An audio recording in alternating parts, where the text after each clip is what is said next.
At this time, since we don't have a prepared speech tonight, we'll go into our table topics session. And our table topics master for tonight will be David. Thank you, Maurice, and good evening again, everyone. If there are no cavil objections, I will begin our table topics discussions. So the theme for tonight's meeting is traveling. And traveling is something that I've unfortunately not done a great deal of in my life, but I would like to do more of it in the future. So let's see, let's get started. I have the first question lined up here.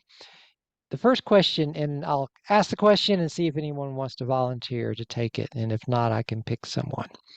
The first question is, what's the most memorable place you have ever traveled to, and what was so special about it?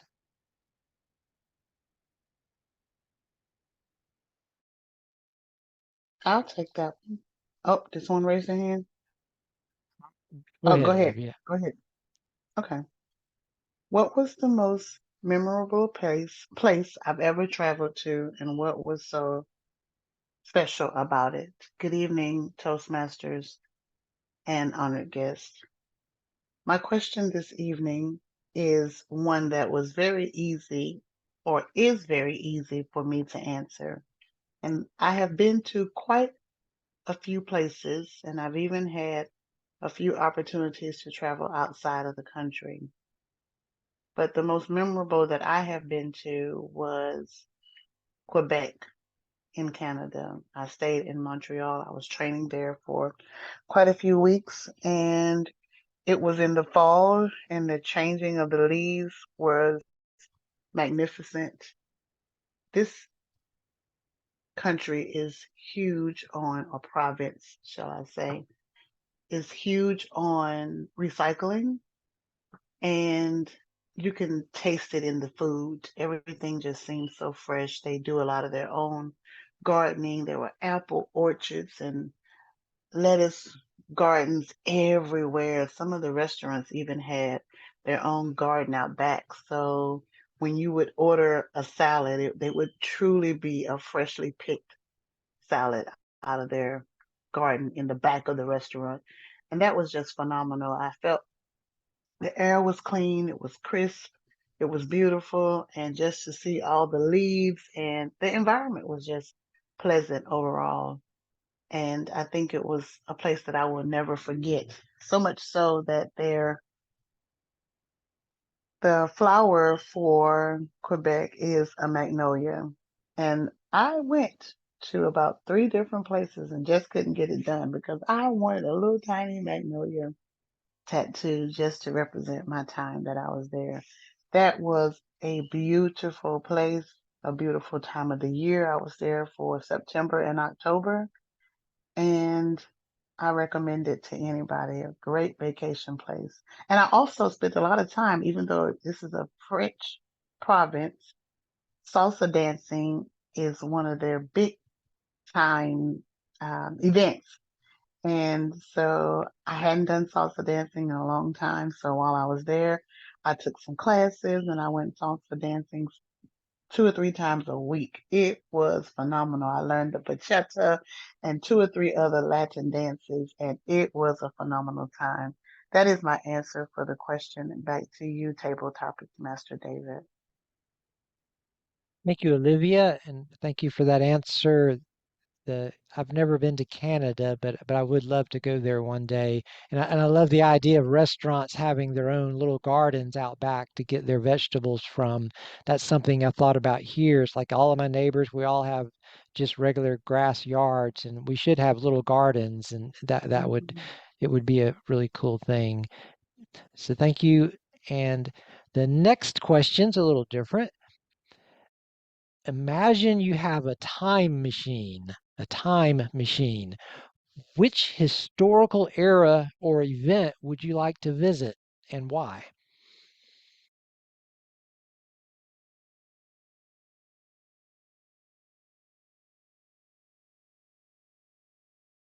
I think Caleb has his hand up.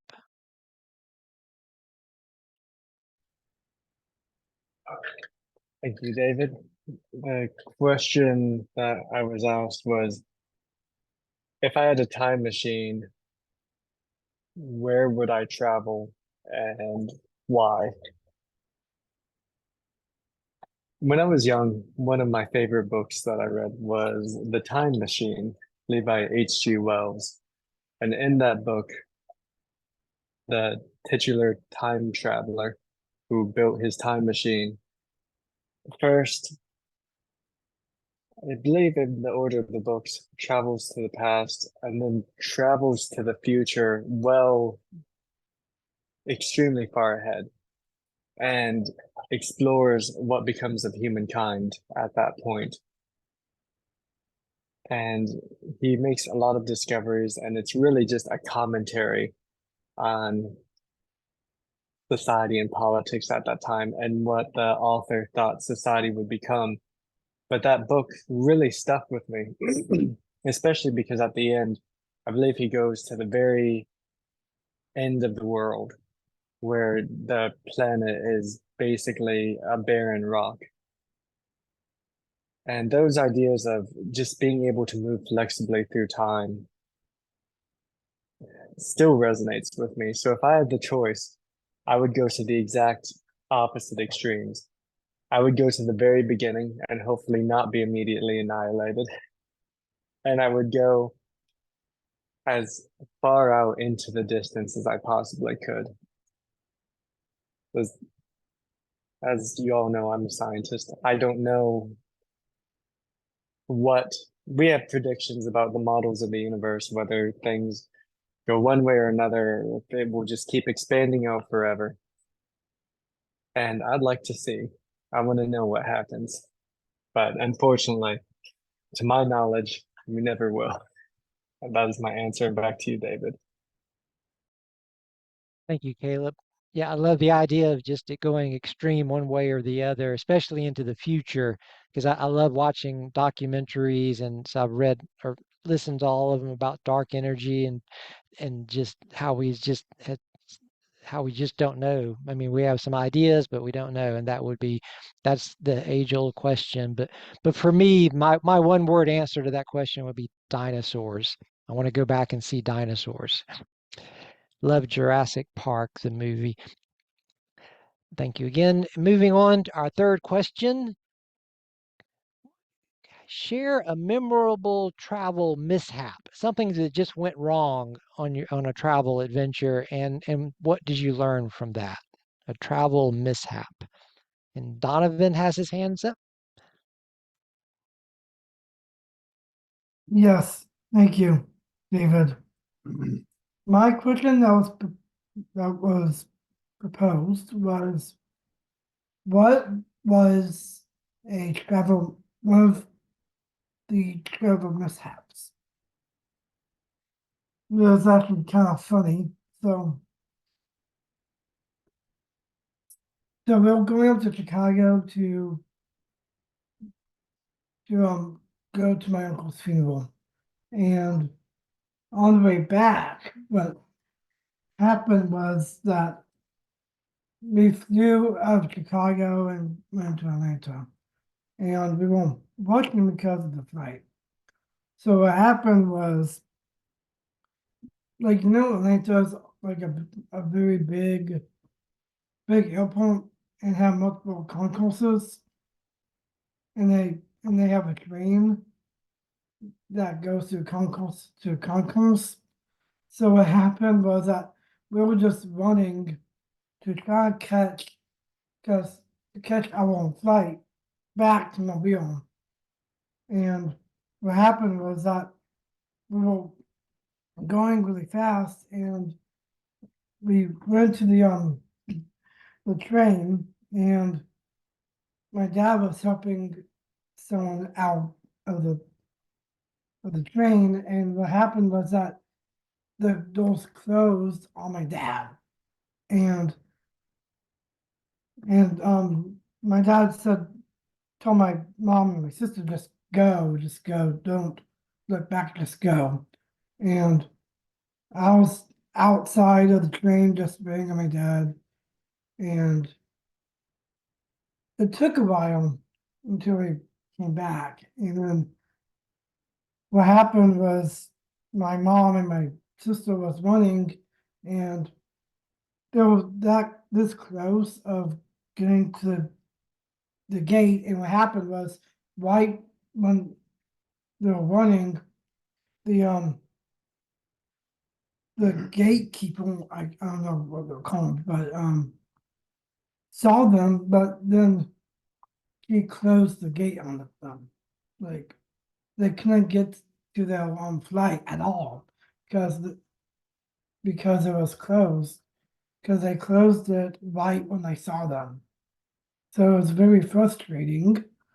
And so what happened is that we decided to just get a hotel room and come back and get, because that was the last flight that was coming in that night. So that was my answer to that question. Back to you, David. Thank you, Donovan. And yeah, that's certainly during travel, things can go wrong. And I think it's how you handle the situations. And it sounds like y'all did well.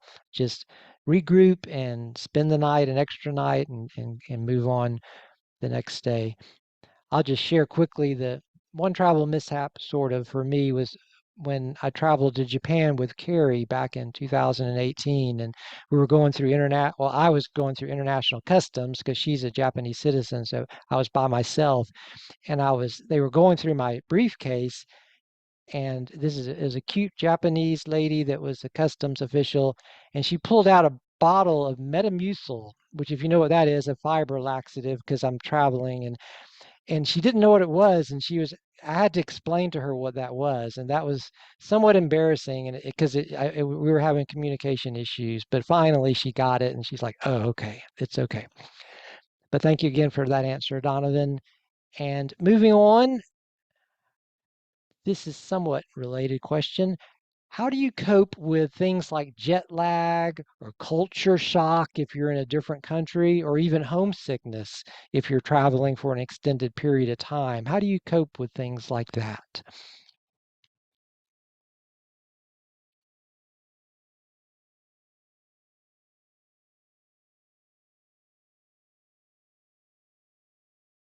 Okay, Maurice.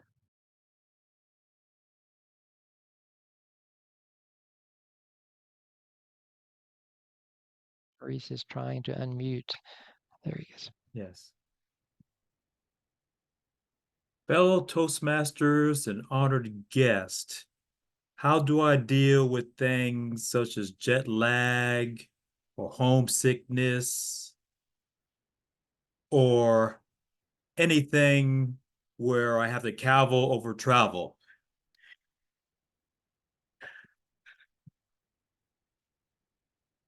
Homesickness,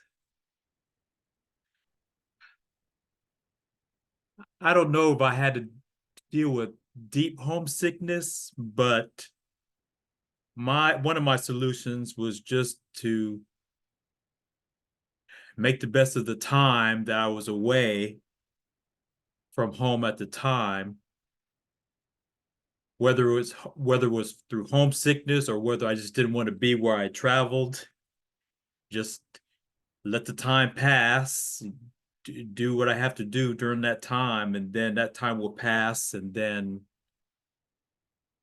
I will get home eventually and don't have to worry about that anymore. So I wouldn't have to cavil over that travel.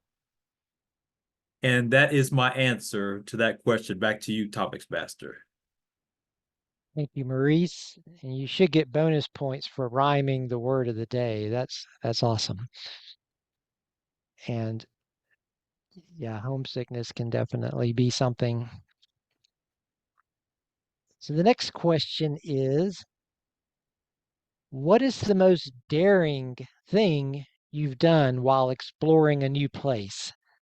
Something you just did on a dare, or just something exciting and daring you've done while exploring?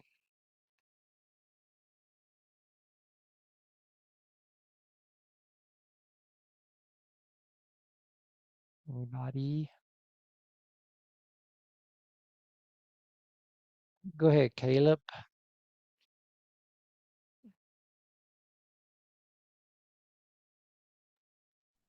I'll take it if Bethany doesn't want to take it. But um, so the question posed to me was, what's the most daring thing that I've done while traveling? Fellow Toastmasters and honored guests, to keep in spirit with travel. The most daring thing I've ever done was fly out with about 1 week's notice to Japan to go with my sister to a conference. Now, I don't speak any Japanese. My sister is fluent. I am not. But I enjoy traveling and I wanted to see Japan. So I flew over by myself and got through Japan pretty much unscathed. And my little sister was saying, wait for me at this place. I'll help you figure out where to go because you don't know what you're saying or what you're doing. And I completely disregarded that, jumped onto the subway and made my way to the hotel. And David, as you know, as you have been to Japan, it's remarkably easy to travel. And I had my iPhone let me see the maps of where I had to go. And once I had made it to my hotel, I got some food. Fortunately, my hotel spoke English at that point. And then I made my way into Tokyo city itself, still unable to say anything. But by the end of the trip, I got really good at saying sorry. And that is still the only bit of Japanese that I can really say. And that was probably my most daring thing. And fortunately, I didn't have anybody caviling at my really shoddy Japanese pronunciation. That is my answer, and back to you. Thank you, Caleb. I think at the moment, Ohio gozaimasu is the only Japanese phrase that I can remember. So my Japanese is pretty much non-existent. So that really is a dare to go to a country that with such differences. But it is amazing how you can get around and how helpful people can be when they know that you need help. So thank you for that answer. Let's see. How about this one? What is the best piece of travel advice you have ever received? A good piece of travel advice, what you need to do when you're traveling. Go ahead, Donovan. Thank you, David. My question that was asked was what was one piece of traveling advice I have been given?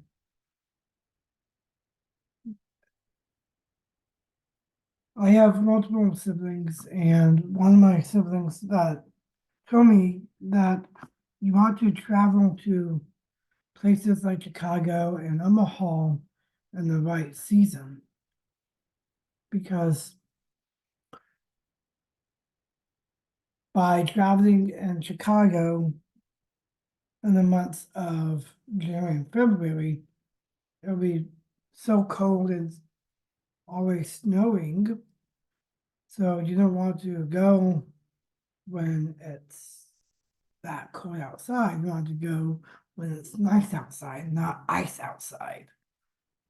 So that could be, sometimes it could be a cabin, sometimes that could hamper your traveling plans, and it's always about trying to focus on traveling to the right place at the right time and the right season by not traveling at that point.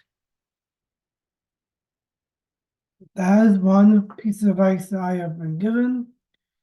The second advice that I have been given is to always make sure that you give enough time to get to the airport, as well as the time of the flight and the car ride there. It helps to develop that good time sense, so you won't be caviling in that situation. That's my answer. Thank you. Back to you. Thank you, Donovan. And yeah, definitely I can relate to those. And the one thing that sticks in my mind is try not to plan too much, because I've heard people say, I'm going to go, well, even to Japan, say, and I want to do this and this and this and this and this. And that's great. But if you get too rushed to try to see too many things, you don't really have time to truly experience them. And I found that to be true. So that's one thing. Yeah, and the So, last thing that I just want to mention is that sometimes you also need to adapt to where you're at too, because my siblings have kids, so you have to adapt to the kids and them, not to you. right, definitely. Yeah. Yeah, because things aren't always the way you expect. So I think we have time maybe for one final question. This one actually has Bethany's name on it, so I think she's going to have to answer. It says, Bethany, how do you respect the local customs, traditions, and values of places you visit? And it doesn't have to be another country, even other areas of the country of the United States, for example, could have different values, different customs. So how do you handle different customs? Okay, so the question that was posed to me is whenever I'm traveling, how do I manage to keep up with the different customs and also be aware of the fact that not everyone does it how we do it in the South, especially. I remember one time back when I was around the time of graduating high school, I went out to Seattle for about a week. I have family up there. I have my aunts, cousins, and some other people out there. And sometimes it's hard to forget that the South is not like other places, especially in the United States. There's so many different cultures and subsets of cultures to where things that you say here doesn't really align with other places. I think it was a phrase that I was saying that I think it was a very popular Southern phrase. I forgot what it was, but at the time when I was in Seattle, I was trying to say that phrase. It didn't really go over as well because it was being taken literally. And then I had to realize I'm in a completely different state, completely different part of the country. The things that we say, or even our mannerisms, are being super polite, especially yes, ma'am, yes, sir. The way that we talk is very much something that we don't really think about until we go somewhere else. And that's not the case. So being aware of where you're at and also the culture and being able to pick it up from how the other people in the area are talking or even communicating, that's something to really be able to pick up on after time. And that concludes my answer. Thank you, Bethany, and definitely can relate to that as well. Especially the phrases. It's funny because, of course, y'all all know Carrie is from Japan. Even though she's been in the United States a long time, there'll be a phrase that comes up, like say, "Oh, we're going to do that on the flip side," or just some phrase, and she'll ask me like, "What does that mean? Where did that come from?" And I'll be like, I have no idea. I mean, I know what it means, but it doesn't make any sense. It's because so many things we do and they can be a local custom or local phrases that don't necessarily apply other places. So that's definitely a good point. So thank you for that answer. And I guess it's time to move on. I would like to thank everyone for participating in the table topics, and I enjoyed doing it. And I will turn the meeting back over to our Toastmaster, Maurice. All right, thanks, David. And before we go to the next portion of the program, a point that David just made about the words, you're used to the word, to some of the slang or some of the phrases, but you don't know the origin or how it came about. And I remember years ago, me and my coworker were talking, and I think there was like a mass shooting or a post office shooting or something, and I guess the news described the person as disgruntled, and he came up, he said, so what if you're gruntled? Instead of disgruntled. But that's one of those things. That's funny. But moving on to the next portion of the program.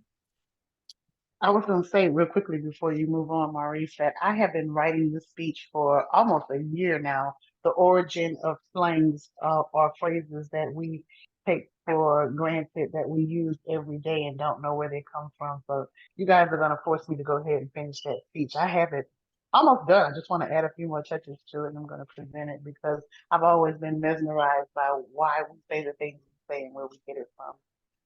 So that's cool. I think I'm going to go ahead and finish it. All right. Thank you. Thank you. At this time, I'd like to introduce the general evaluator, which is Donovan. Yes, thank you, Maurice. So, my role for this evening is the general evaluator.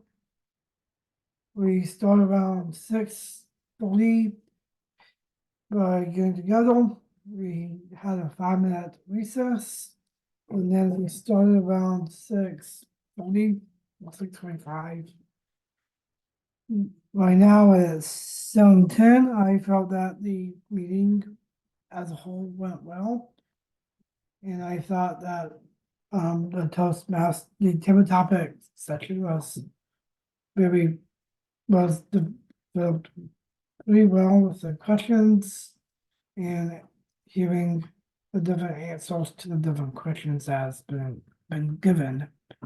Other than that, that's basically what. Other than that, let's go down the evaluation team. First off, I would like to go ahead and have the timer to give us the report, and I believe that's Maurice. Maurice, will you All do? right. Thanks, Donovan. For Olivia's table topic, it was 2 minutes and 31 seconds. For Caleb's first table topic was 2 minutes and 4 seconds. For Donovan's first table topic was 2 minutes and 52 seconds. And my table topic was 1 minute and 18 seconds. Caleb's second table topic was 2 minutes and 5 seconds. Donovan's second table topic was 2 minutes and 6 seconds. And Bethany's table topic was 1 minute and 54 seconds. And that is the timer's report for this evening. Back to you, General Evaluator. Thank you, Maurice. The next person I'd like to go ahead and call upon is the all counter and grammarian. Caleb, will you please give your report on both, please? Thank you, Donovan. For this evening, I did not hear any misuses of the English language, and I didn't hear any filler words, which is really good. I usually don't hear any filler words from everyone except for myself because I'm notorious with using ums and uhs as I'm thinking. But I've been trying to be better about it. As far as the word of the day, I believe Donovan, Maurice, and David used it. Maurice used it twice and rhymed it both times, which was impressive. And I don't believe I heard Olivia or Bethany use the word of the day, but correct me if I'm wrong. I'm guessing since I haven't been corrected, I'm not wrong. So that is my all counter and grammarian report. I'll hand it back to you, Donovan. I was trying to come off of mute. Sorry. No, I did not use word of the day. Thank you for No asking. problem. Thank you, Olivia. Thank you, Caleb, for your report. So overall, I thought the meeting went well. Great table topic session, and we actually all good on the time because it's only 7:13, and I think it was a good meeting. Other than caviling and being boring, I'll go ahead and take your select on back to the Toastmaster, Maurice. All right, thanks, Donovan. Okay, we don't have an education overview or awards tonight. But back to the phrase thing that David and I and Olivia talked about. Another thing, well, when I was real young, I used to be a real stickler for saying things. And for some reason, when someone says something, I get technical. I used to get technical with people more when I was younger. But one thing I did, well, one phrase that is used when you pick up the phone and someone is calling for someone, you you say, "May I ask who's calling?" And I did this a couple times when I called someone, and it didn't go over well. Well, it kind of went over well one time, but it didn't go over well another time. I asked, "May I speak to someone?" And the person on the phone says, "May I ask who's calling?" So yes, you may ask who's calling. Go ahead, ask me. And then I think another time when I said that, I said, "Yes, you may." He said, "May I ask who's calling?" They kept repeating, "May I ask who's calling?" "Yes, you may." But yes, but that's another. I mean, I guess we have a million of those, but that's another thing. But at this time, we I will. had one comment Oh, go ahead. before you. Two things. I wasn't able to get off of mute when Donovan was telling his story about being at the airport and the doors closing on his dad. And that had to have been traumatic for you individually and then you as collectively as a family. So my heart goes out to you for that. And I see you've learned a valuable lesson, and that's what life is all about, lessons. So teaching us so that we can count our days with wisdom, or we can acquire wisdom to properly handle the situations in life, especially ones that we've already dealt with. We can know what to do the next time. So that's be on time for the airport. I mean, be on time for your flight. Go real early. And then David, I'm sorry, I said again. David, when you were talking about that Metamucil, oh my goodness, I can only imagine what that had to have been like trying to explain to them what Metamucil is, but not necessarily a laxative. I actually take it almost every day because it's just good fiber. So, and we never get enough fiber. So kudos to you, David, for keeping up with your fiber. We always need that. And that was it for me. Back to you, Maurice. Thank you. All right, thank you. And we had a good meeting tonight and everything. So thank you all for attending.